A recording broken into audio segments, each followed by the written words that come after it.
ہاں کیا باتیں کر رہے تھے اپنے آپ سے؟ میں نے جھوٹ بولا۔ میں نے کہا جی وہ تو میں تو ذکر کر رہا تھا اپنے دل میں۔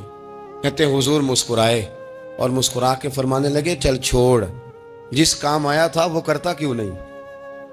میں جو تیرے سامنے کھڑا ہوں تو کرنا، خیال آیا مسلمان نیک و بد پہچان جاتے ہیں اور آقا آدمی کے دل کی باتیں جان جاتے ہیں۔ کرنا وہ کام۔ تو فضالہ کہتے ہیں کہ میں کانپ گیا، میرے ہاتھ سے وہ خنجر گر گیا، حضور نے میرے سینے پہ ہاتھ پھیرا، اس طرح پھیرا کہ زندگی میں اتنا سکون کبھی نہیں ملا، اتنی ٹھنڈک کبھی نہیں ملی، اتنا قرار کبھی نہیں آیا، اس قدر زیادہ آزمائش کبھی نہیں آئی۔ میں قرار محسوس کرنے لگا۔ کہتے ہیں حضور فرمانے لگے کیا وہ وقت نہیں آیا کہ تو کلمہ پڑھ جائے؟ کہتے ہیں میں نے فوراً کہا حضور آ گیا ہے وقت، پڑھائیں مجھے کلمہ۔ کہتے ہیں نبی پاک نے کلمہ پڑھا دیا، میں مسلمان ہوا،